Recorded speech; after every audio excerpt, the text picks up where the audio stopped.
Pemirsa, Majelis Hakim Pengadilan Negeri Jakarta Selatan menjatuhkan vonis hukuman masa percobaan selama 6 bulan kepada Laras Faizati. Namun hukuman itu tidak perlu dijalaninya. Syaratnya, Laras tidak melakukan tindak pidana selama setahun. Majelis Hakim memerintahkan agar Laras segera dibebaskan dari tahanan setelah putusan ini dibacakan.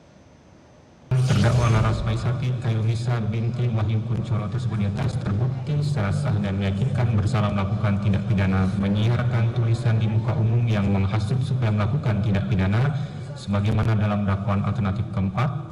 2. Menjatuhkan pidana kepada terdakwa oleh karena itu dengan pidana penjara selama 6 bulan. 3. Memerintahkan agar pidana tersebut tidak perlu dijalani dengan syarat umum tidak akan melakukan tindak pidana lagi selama menjalani pidana pengawasan dalam waktu 1 tahun. Usai putusan, Laras menjelaskan ketegaran dan semangat dirinya selama ini karena dukungan semua pihak. Sambil menangis, Laras Faizati menyampaikan rasa terima kasihnya karena telah bebas usai ditangkap sejak September 2025 lalu. Meski demikian, Laras mengaku kecewa atas putusan hakim yang memvonisnya bersalah melakukan penghasutan membakar gedung Mabes Polri pada aksi unjuk rasa Agustus 2025 lalu. Namun hal itu terbayarkan dengan kembalinya ia ke pelukan keluarga. Laras berharap dengan vonisnya ini menjadikan demokrasi di Indonesia semakin baik. Mendesak atau terpaksa dilakukan dalam suatu masyarakat yang demokratis. Hari ini akhirnya setelah perjalanan yang sangat panjang kita mendengar keputusan dari hakim.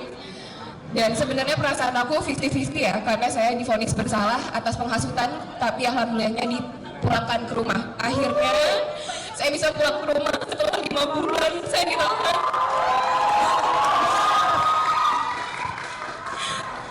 Banyak yang bertanya kepada saya dari awal, kenapa saya bisa kuat dan bisa tetap tersenyum dan semangat menghadapi semua ini. Padahal saya sedang dihantam badai yang begitu berat dan sedang berjuang menghadapi keadilan. Jawabannya adalah bukan hanya karena dukungan dari teman-teman, bunda saya, sahabat-sahabat saya semuanya, tapi juga saya sadar kalau saya hari ini berjuang bukan hanya untuk diri saya sendiri. Saya berjuang untuk mendapatkan pengadilan untuk semua pemuda yang bersuara, wanita yang berekspresi, dan juga masyarakat yang menuntut keadilan. Sebelum vonis dijatuhkan, berbagai dukungan untuk Laras datang dari masyarakat sipil. Kasus Laras dinilai para aktivis sebagai upaya penyempitan ruang publik dalam mengemukakan pendapat.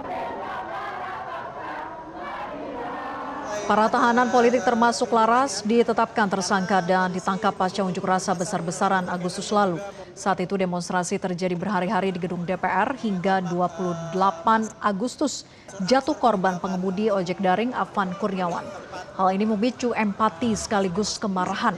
Namun mereka yang bersuara justru ditetapkan sebagai tersangka atas dugaan penghasutan yang juga menimpa Laras Faizati. Demo yang berbeda dengan demo tadi pagi, kalau tadi pagi itu demo yang buruk, ini adalah demo. Jelajahi cara baru mendapatkan informasi. Download Metro TV Extend sekarang.